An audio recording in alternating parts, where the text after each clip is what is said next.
The first cracks did not sound like thunder.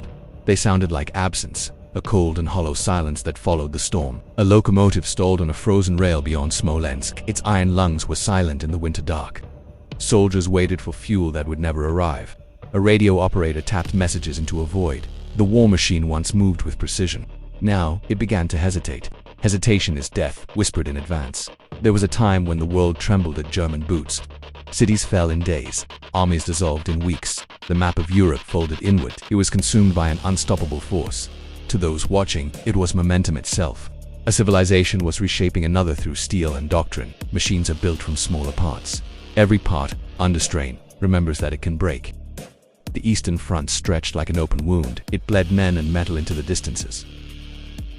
What began as a lightning strike had transformed. It was now something slower, heavier, and far more dangerous. The land did not yield. It absorbed. German columns advanced under skies that seemed to bless them. Supplies followed, imperfect but sufficient. Commanders believed they were witnessing the unraveling of a giant. Soviet forces retreated, disorganized. They staggered backward under the force of an orchestrated assault. But distance is not just geography. It is time. It is exhaustion. It is the erosion of certainty. By autumn, the rains came. Mud swallowed wheels. Tanks groaned in place, tracks spinning uselessly. Supply lines stretched beyond reason. Thin threads of fuel were dragged across hundreds of miles. Horses collapsed in the mire. Engines froze overnight. The land began to reclaim what had entered it. Still, the orders did not change. Advance, always advance. Berlin maps remained clean. Lines were drawn in confident strokes. Arrows pointed forward, as they always had. From a distance it was a matter of movement, but on the ground, intention had begun to fracture. Winter arrived, not as a season, but as an adversary. The cold did not simply chill. It invaded. It crept into rifles, freezing mechanisms mid-action. It hardened oil into useless sludge. It gnawed at fingers and toes until sensation gave way to loss. Soldiers wrapped themselves in rags. They used blankets and the uniforms of the dead. Yet the cold persisted, indifferent and absolute. The Wehrmacht was built for speed, for decisive strikes, for campaigns measured in weeks, not years. Its doctrine relied on momentum to overwhelm resistance, but here, momentum dissolved into endurance, and endurance was something else entirely.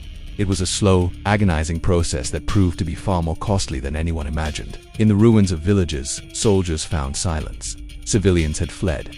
Partisans watched from forests. Every road could conceal an ambush. Every night carried the possibility of sudden violence. The front line was no longer a line, it was everywhere. A deeper shift was taking place. The belief in victory began to erode. It was no longer certain. It was no longer destined. It did not vanish overnight. It faded, slowly, like warmth leaving a body. At Stalingrad, the collapse found its voice. The city stood on the banks of the Volga. Its factories and apartment blocks were reduced to jagged skeletons. Smoke hung permanently in the air, turning day into a dim, ashen twilight. The ground was layered with rubble and bodies. It was not a battlefield in the traditional sense. It was a place where the concept of battlefield had been obliterated. Fighting occurred room by room, stairwell by stairwell.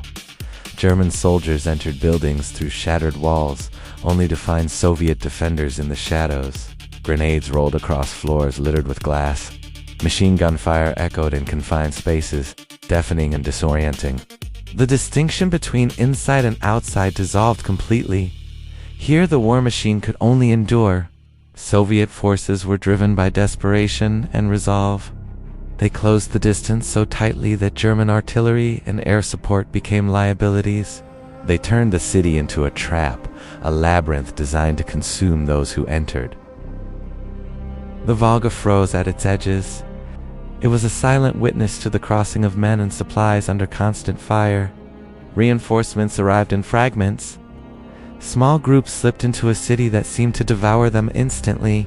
For the German 6th Army, encirclement did not feel like a sudden event. It felt like pressure building until it became inescapable. The Soviet counteroffensive Operation Uranus struck the flanks. The lines broke.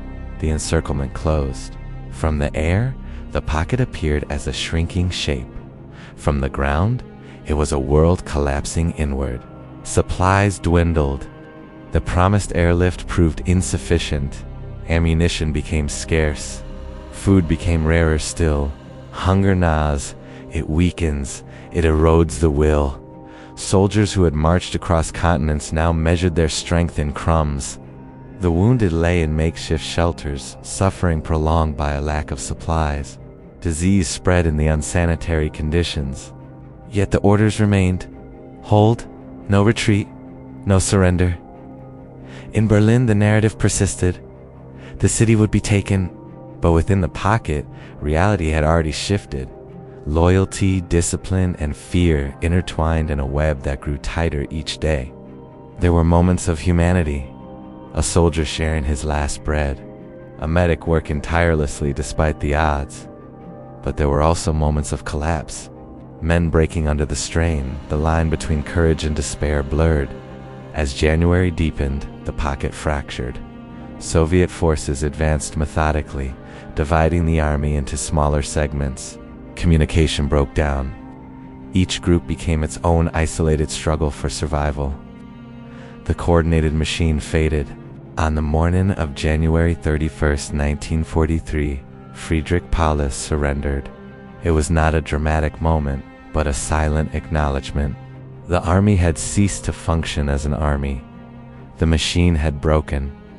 In the north, remnants held out for days. They clung to useless positions. Their orders had outlived their purpose. But the end was inevitable. When the last resistance ceased, the silence that followed was not peaceful. It was heavy. It settled over ruins and frozen bodies. Survivors now faced captivity instead of death. It carried with it the weight of realization that something fundamental had changed.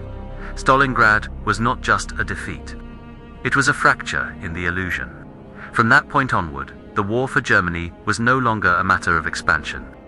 It became a struggle against contraction, against loss, against the slow, relentless reversal of everything that had been gained.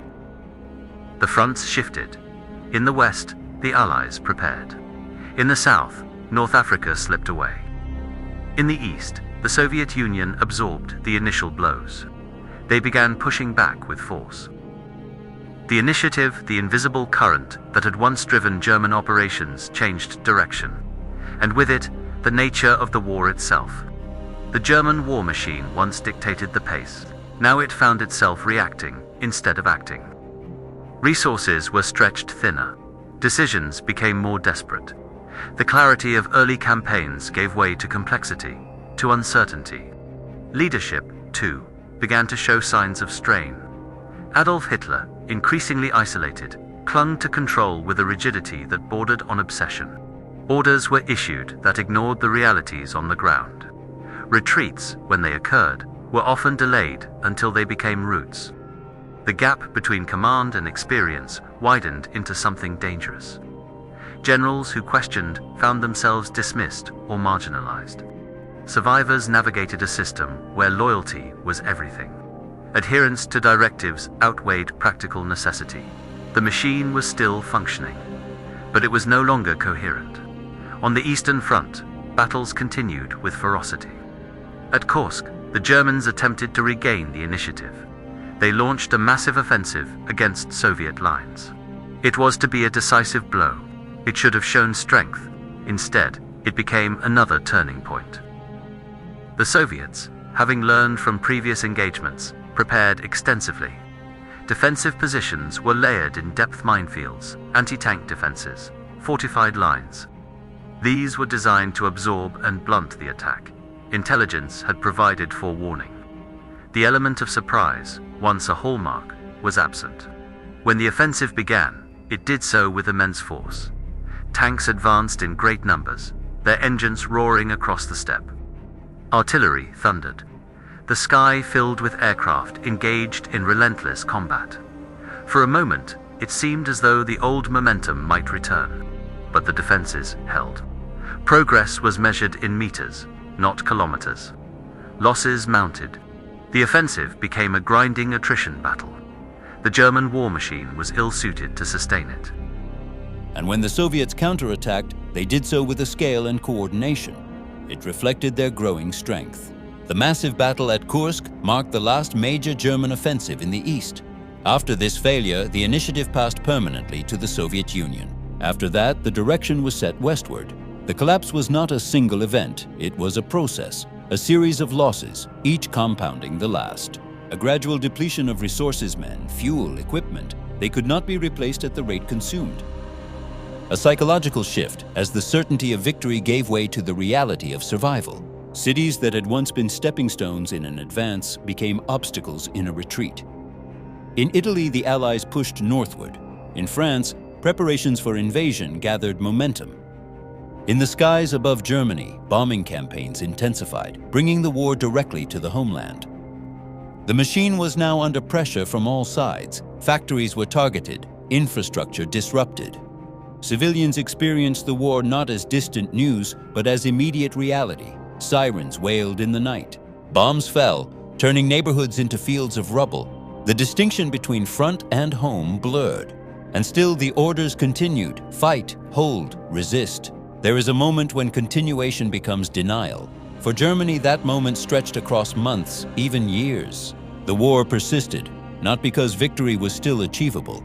The structure of belief could not accommodate defeat. Soldiers fought on, often with remarkable determination. Units held positions against overwhelming odds. Counterattacks were launched, sometimes achieving temporary success. Resistance in the face of inevitability was revealed. But the larger pattern remained unchanged. The entire machine of war was now rapidly unraveling beyond control. By 1944, the pressure had become overwhelming. In June, Allied forces landed in Normandy. The beaches, once quiet stretches of sand, became scenes of chaos and violence. Waves of soldiers advanced under heavy fire. Their progress was measured in lives lost and ground gained. The German defenses were stretched thin. Their ability to respond was constrained by their own rigidity. The opening of the Western Front in Normandy marked the beginning of the end for the German occupation of Europe. Now, Germany faced a two-front war. Both East and West were pressing inward. The space to maneuver, to adapt, to recover had diminished to almost nothing. Retreat became unavoidable, but even retreat was complicated by the insistence on holding ground. Orders to stand fast resulted in encirclements, in units cut off and destroyed. The pattern repeated, echoing the fate of Stalingrad on smaller scales across the continent. In the east, the Soviet advance accelerated. Cities fell in succession. The Red Army pushed forward with increasing effectiveness. They were hardened by years of brutal conflict. Distances that hindered German advances now worked against them. Retreating forces struggled to maintain cohesion. The war moved closer to Germany itself, and with it, the consequences. By early 1945, the collapse was no longer silent. It was visible in the shattered remains of cities, in the columns of refugees moving westward, carrying what little they could. Soldiers' faces, young and old, drawn into a conflict losing its original shape. Berlin was the final stage. The city stood as a symbol of what remained. Soviet forces closed in, surrounding it and cutting off escape. The streets filled with debris.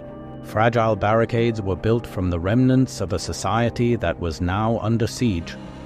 It was a desperate attempt to slow the inevitable advance. The atmosphere was tense. Orders no longer corresponded to reality. Units were assembled from regular troops, remnants of divisions, and civilians. The defense was organized, but it lacked the coherence and strength of earlier operations. The fighting in Berlin echoed Stalingrad. Now, Germans defended ruins against an advancing enemy. The same close-quarters combat and relentless pressure, but without the hope of relief. The city became a microcosm of the war. Each street was contested. The air was thick with smoke and dust. Artillery was constant. Civilians sheltered in basements, listening to the battle unfold above them. Soldiers moved through shattered corridors that had once been homes. Beneath it all, the knowledge was understood that this was the end. On April 30th, 1945, Adolf Hitler died in his bunker.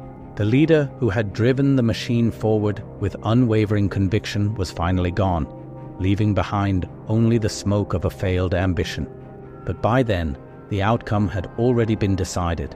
The collapse was total, complete, and irreversible for the once mighty regime. In the days that followed, resistance ceased. The war in Europe came to an end. Endings in war are rarely clean. They leave behind silence and memory. The silent collapse of the Nazi machine was not a single failure. It was a gradual unraveling, revealing the limits of power and ideology.